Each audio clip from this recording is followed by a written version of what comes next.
He's P.J. Carlesimo, the former Nets head coach, who joins us on the show. Where are you right now, Coach? DP, still in my office in Jersey. Wait, you're still in the Nets office? Of course. Oh, okay. Well, wait a minute. Are you clearing out stuff? Or? Well, I'm kind of wrapping things up, but, these are people I work with all year, so we're still putting some finishing touches on some things and getting organized and, trying to get out of here as quickly as I can. Okay. I mean, this is awkward, isn't it? A little bit that you. It is what it is. I mean, you work with people for 2 years; they're still your friends. You don't like the situation the way it is, but it's amicable, and they're not. At least let us get our belongings before we get kicked out on the street. What reason were you given that you weren't brought back? Just philosophically, they wanted a coach that was more in line with their thinking and felt the same way about the roster and was just a better fit for them going forward. So, the reasons usually don't matter to me. I mean, it's nice that people sit down with you and tell you, and it was good they told us quickly. But, that was the guideline from day one. You're the interim coach, and when the year's over, we'll sit down and we'll let you know what direction we're going in. And they did that. And, it was a good opportunity. This franchise right now is in good shape. It's this first year in Brooklyn was really special. The building is phenomenal, and the way the team and the franchise has been received is great. We got ownership that's not afraid to spend money, and it was a really good opportunity, and I enjoyed it. Would have loved to continue to do it, but not meant to be. What role did losing to the Bulls play in this decision? Very little, I think, to be honest with you. I think short of winning a championship, it wouldn't have made any difference. I mean, Billy was pretty candid. Had we won Saturday in advance and we're getting ready to play the Heat tonight, I think anything other than a championship wasn't going to change his mind or their mind. He's P.J. Carlesimo, the former Nets head coach, joining us, Dan Patrick Show. Charles Barkley said that the Nets were uninspired. How can a team be uninspired going into a Game 7 at home? Well, we played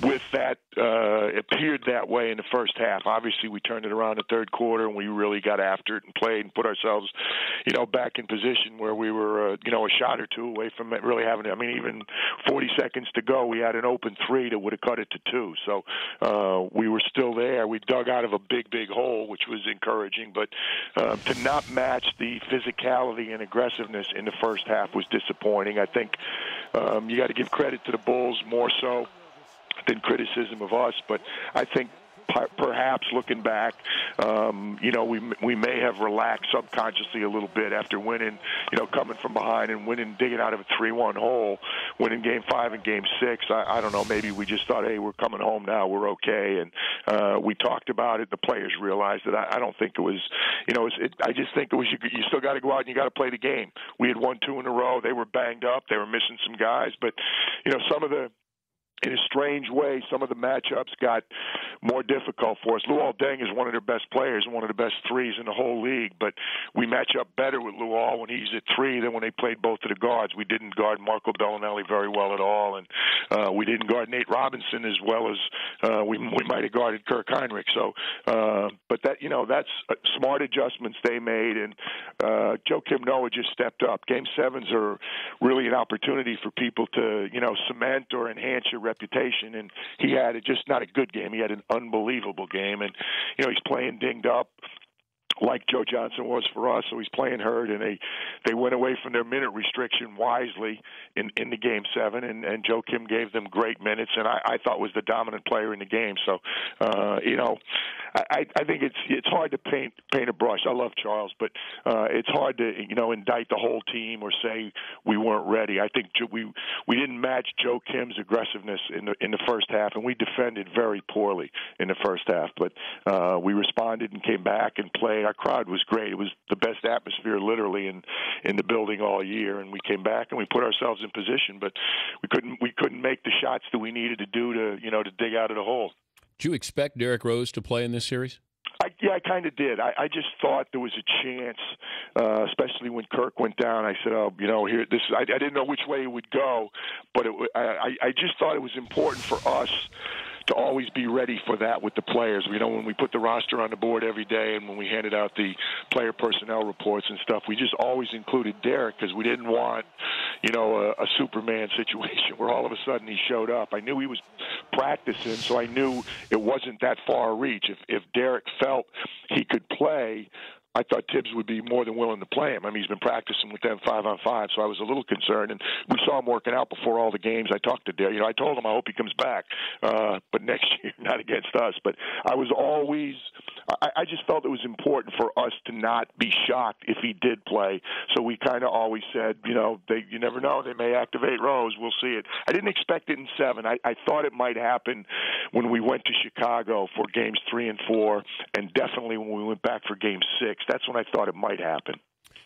Who do you think the Nets are looking at? Head coach? Don't know. Billy said they didn't really have a specific. I don't think there's a deal in a drawer or anything like that. I think he's serious about starting with Phil Jackson, who is arguably the best coach in the history of our league, and anybody else that's out there that they think is a good fit.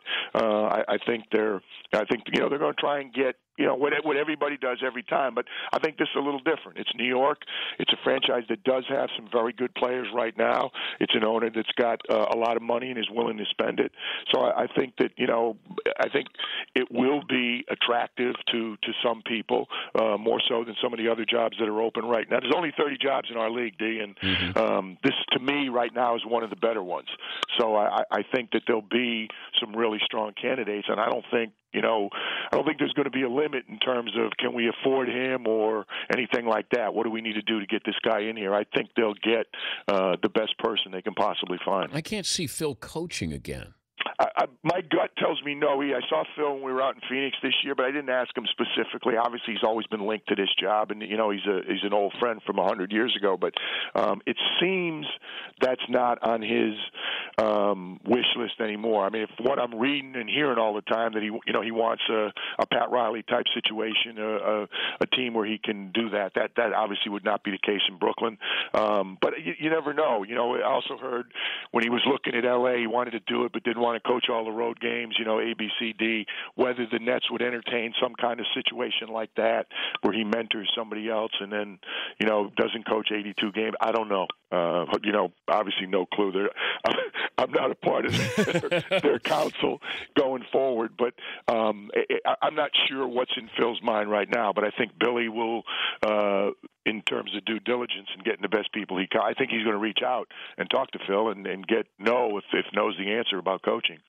I'll let you clear out your office. Thank you for joining us. Appreciate it, PJ. All right, PJ. brother. Good being with you, Dan. I appreciate it very much. All right. PJ Carlesimo, former Nets head coach. Imagine how awkward it is around the building today. Packing up.